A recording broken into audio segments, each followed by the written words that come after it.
ఈరోజు జిహెచ్ఎంసీకి సంబంధించి హైదరాబాద్ జిల్లా ప్రజాప్రతినిధులు మరియు అధికారుల సమావేశం జరిగింది.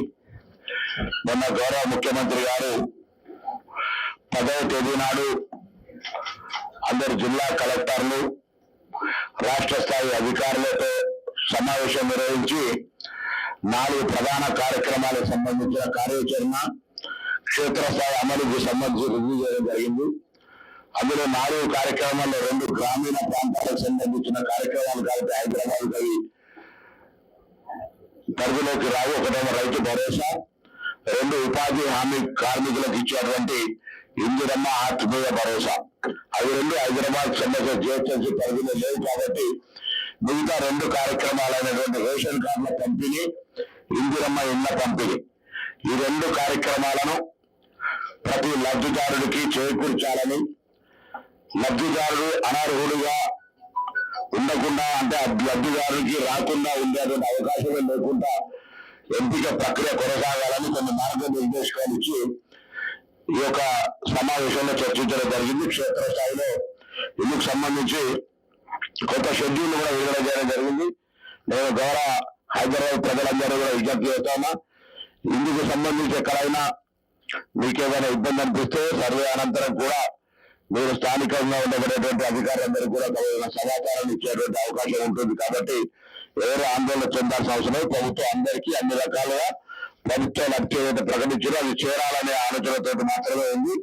ఇందులో ఎవరైనా ఏదైనా రాజకీయ పరమైన ప్రతిపక్ష పరమైన విమర్శలు చేస్తే అందుకు ఎటువంటి పడద్దనేటువంటి మాట సందర్భంగా కోరుతా ఉన్నాం. ఉదాహరణకు రేషన్ కార్డులు చాలా కాలంగా డిమాండ్ ఉంది. 10 సంవత్సరాలుగా రేషన్ కార్డులు రాలేదు. ఒక ఇంట్లో పుట్టిన బిడ్డ ఇంకో ఇంటికి కోడలుగా మారినా, లేదా ఆ ఇంట్లో కొత్తగా అనేక మంది పిల్లలు వచ్చినా, లేదా ఇతరత్ర అంశాలు మైగ్రేట్ అయినా రేషన్ కార్డులకు సంబంధించిన కొంచెం ఇబ్బంది ఉన్నది. కాబట్టి ప్రభుత్వం చాలా స్పష్టమైన నిర్ణయం తీసుకుంది. రేషన్ కార్డులకు సంబంధించిన ప్రక్రియ, ఉదాహరణకు ఒక ఇంటి బిడ్డ ఒక ఇంటి కోడలతో వెంటనే పేరు మార్పిడికి సంబంధించిన అవకాశం కావచ్చు, న్యూ ఎంట్రీస్ కావచ్చు, బైఫికేషన్ ఆఫ్ ఫ్యామిలీ అంటే కుటుంబంలో పెళ్లి అయిపోయిన తర్వాత వేరే కుటుంబం వెళ్ళి కార్డు తీసుకోవాలనే అంశం కావచ్చు. ఈ విధంగా అన్ని రకాల రేషన్ కార్డులు ఇవ్వడానికి కొరకు ప్రభుత్వం సానుకూలంగా నిర్ణయం తీసుకుంది. మొన్నటి 10వ తేదీ నాడు కలెక్టర్స్ కాన్ఫరెన్స్ లో అది అమలు చేయడానికి సంబంధించి ఈ రోజు అంటే 11వ తారీఖు నుంచి 15వ తారీఖు లోపల తెలంగాణలో ఉన్నటువంటి అన్ని 10 ఉమ్మడి జిల్లాల్లో జిల్లా ఇన్ఛార్జీల మంత్రుల ఆధ్వర్యంలో అక్కడ ఉన్నటువంటి గౌరవ ప్రజాప్రతినిధులు అధికారులతోటి సమీక్షా సమావేశాలు నిర్వహించడం, అక్కడ ఉన్నటువంటి బాధ్యతల్ని డిసెంట్రలైజ్ చేసే కార్యక్రమం కొనసాగింది. అందులో భాగంగా హైదరాబాద్ జిల్లాకు సంబంధించిన సమావేశం గౌరవ మేయర్ గారు, డిప్యూటీ మేయర్ గారు, కమిషనర్ గారు, కలెక్టర్ గారితో పాటుగా గౌరవ పార్లమెంట్ సభ్యులు, శాసనసభ్యులు, శాసన మండలి సభ్యులతో సహా మొత్తం అన్ని రకాల డిపార్ట్మెంట్ సంబంధించిన అధికారులతో సమావేశం జరిగింది. ఇందులో స్పష్టంగా ప్రభుత్వ నిర్దేశన ప్రకారంగా ప్రజలందరూ కూడా దయచేసి అవకాశం వినియోగించుకోవాలని కోరుతా ఉన్నాం. టీమ్ ఫీల్డ్ వెరిఫికేషన్ 16వ తేదీ నుంచి 20వ తేదీ వరకు స్పష్టంగా జరుగుతుంది. లబ్ధిదారుల ముసాయిదా జాబితా 16 నుంచి 20 తారీఖు లోపల దాన్ని కూడా జరిగి వాళ్ళకు ఈ వెరిఫికేషన్ సంబంధించి ఇవ్వడం జరుగుతుంది. ప్రజాపాలన ఈ వెరిఫికేషన్ జరిగినటువంటి సెలెక్షన్ ఆఫ్ ఏదైతే ఫీల్డ్ వెరిఫికేషన్ తర్వాత వచ్చినటువంటి జాబితా ఉందో దాన్ని 21 నుంచి 24 వరకు ప్రతి వార్డు సభ్యులు పెట్టి ఎలిజిబిలిటీ క్రైటీరియా ఎక్కడ కూడా పారదర్శకంగా ఉండాలి తప్ప అది ఇందిరమ్మ ఇల్లు కావచ్చు, రేషన్ కార్డు కావచ్చు, ఎక్కడ కూడా తప్పు జరగద్దు. అందరికీ అర్హులైన రావాలి. ఎవరైనా అనర్హులు ఉంటే తొలగించి అర్హులైన వాళ్ళందరికీ ఇచ్చే విధంగా ప్రజల యొక్క అభిప్రాయాన్ని గ్రామ సభల వారిగా, వార్డు సభల వారిగా తీసుకొని నిర్ణయం చేసి తదుపరి డాటా ఇందిరమ్మ ఇల్లు కావచ్చు లబ్ధిదారులకు అంటే డిమాండ్ పెద్ద ఉంది, 10 లక్షల పైన ఉంది. కాబట్టి లబ్ధిదారులకు 0 గ్రావిటీ నుంచి 360 డిగ్రీ సర్వే చేసి క్షేత్రస్థాయి నుంచి ఇవ్వాలనుకుంటున్నాం. కాబట్టి ఆ విధంగా ఇయర్ బై ఇయర్ వాళ్ళందరూ కూడా ఇవ్వడం జరుగుతుంది. దాన్ని ప్రయారిటీ చేసుకొని దయచేసి ప్రాధాన్యత రంగంగా ఎలిజిబిలిటీ క్రైటీరియా 0 నుంచి స్టార్ట్ అయ్యే విధంగా జరిగే ఈ సందర్భంగా అందరూ సహకరించాలని సందర్భంగా కోరుతూ ప్రభుత్వం ప్రతిష్టాత్మకంగా తలపెట్టిన ఈ 2 పథకాలకు సంబంధించి డే టు డే మానిటరింగ్ జరుగుతూ ఉంది.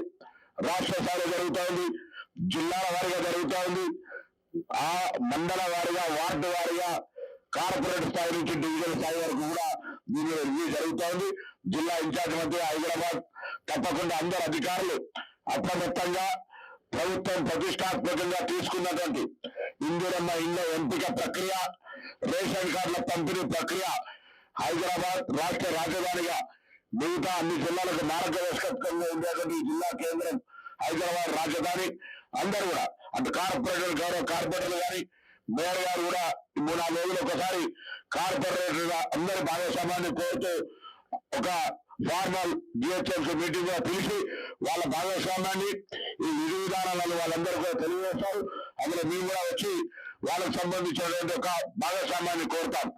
రాజకీయాలకు అతీతంగా పేద ప్రజలందరికీ న్యాయం జరగాలని ప్రజాపాలన ప్రభుత్వం రేవంత్ రెడ్డి గారి నాయకత్వంలో ఉన్న ఈ ప్రభుత్వము, క్యాబినెట్ అధికారులంతా కలిసి తీసుకున్న నిర్ణయానికి అనుగుణంగా పేదవారికి ఇల్లు కళ స్వప్నం నిజం చేయడానికి రేషన్ కార్డు కొరకు 10 సంవత్సరాలకి వేచి చూస్తున్నటువంటి వాళ్ళందరికీ రేషన్ కార్డు ఇచ్చే విధంగా చర్యలు తీసుకోవాలని మీ ద్వారా అధికారులందరికీ కోరుతూ ప్రజలు కూడా స్వచ్ఛందంగా, సానుకూలంగా ఏదైనా ఇబ్బంది ఫీల్ అయితే సంబంధిత ప్రజాప్రతినిధులకు, అధికారులకు దృష్టికి తీసుకొచ్చి సమస్య పరిష్కారం చేసుకోండి.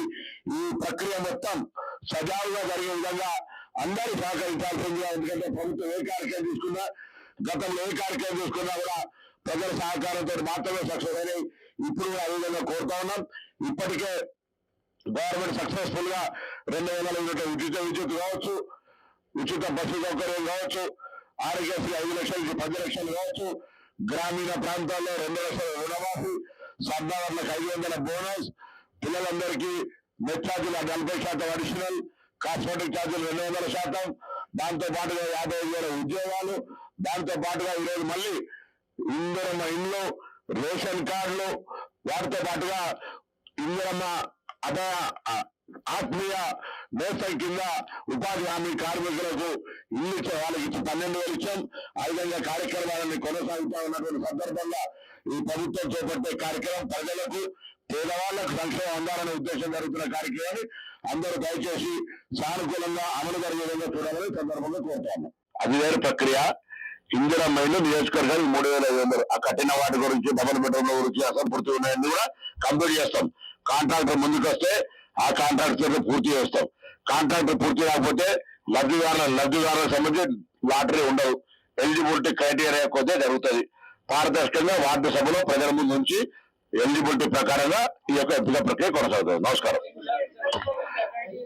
ఇల్లు లేకుండా ఉండడం, ఎలిజిబిలిటీ ఇల్లు కావాలన్న వాళ్ళకు ఇల్లు లేకుండా రేషన్ కార్డులకు సంబంధించి గతంలో ఏ విధానాలు అవుతున్నాయో మేమేం కొత్త మార్పు కానీ ఇంకేం కానీ చేయడం లేదు. లేదా ప్రజల మీద నిబంధనలు పెట్టి రేషన్ కార్డులు కట్ చేస్తారనేటువంటి ప్రాపకాండ జరుగుతుంది. అటువంటి ఆలోచన లేదు. తప్పకుండా గతంలో ఎప్పుడైతే 2014 జీవో నెంబర్స్ కూడా మీకు ఇస్తాం, దాని ప్రకారంగా మాత్రమే eligibility criteria. We are not deciding anything.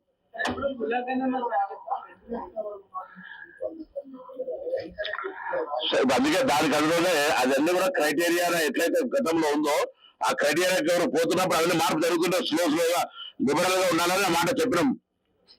So ఎవరికి ఇబ్బంది కలిగే విధంగా వ్యవహారం జరగదు. రేషన్ కార్డులకు సంబంధించిన అప్లికేషన్ వెరిఫై చేస్తామన్నా 90% జరిగింది. జరగని దగ్గర వాళ్ళ యొక్క మాన్యువల్ అప్లికేషన్ చూసుకుంటారు. రాష్ట్ర బడ్జెట్ చాలా లో బడ్జెట్ లో పరిస్థితి కొంత ప్రజాపాలనలో జరిగినటువంటి అప్లికేషన్ సందర్భంలో మిస్ అయి ఉంటే అది కూడా ఎలిజిబిలిటీ తీసుకుంటాం.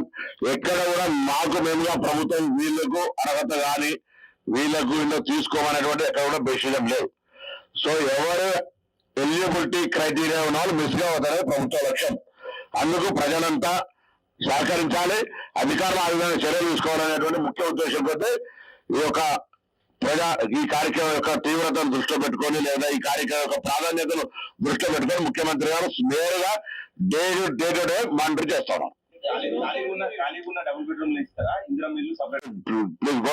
రికార్డ్ అట్లేం బడ్జెట్ లో పెట్టినాం. రేషన్ కార్డులకు సంబంధించి బడ్జెట్ దానికి పెద్ద ఇబ్బందికరమైనటువంటి మేము ఇయ్యాలనే సంకల్పం ఉన్న తర్వాత 200 యూనిట్లు ఇస్తున్నామా ఎక్కడ నిర్దేశం ఉంది. వాళ్ళకి ఎవరైనా మిస్ అయితే మండల ఆఫీసులో అప్లికేషన్ తీసుకున్నాం, మళ్ళీ కరెక్షన్ అప్లికేషన్ కొరకు. ఇందులో 500 గ్యాస్ సిలిండర్ అదే విధంగా తీసుకున్నాం. ఉచిత బస్సు నిరాటంగా జరుగుతుందో. ఆర్థిక సంక్షేమము, ఆర్థిక ఇబ్బంది ఉన్న మాట వాస్తవము. గత ప్రభుత్వ ఆర్థిక విధ్వంసం వల్ల ఇబ్బందికరమైన పరిస్థితి ఉన్నా ఓవర్కమ్ చేసి కార్యక్రమాన్ని కొనసాగిస్తా ఉన్నాం, జీతాలు కూడా తారీఖుతో సహా. పక్క 100% వివరాలు వెల్కమ్.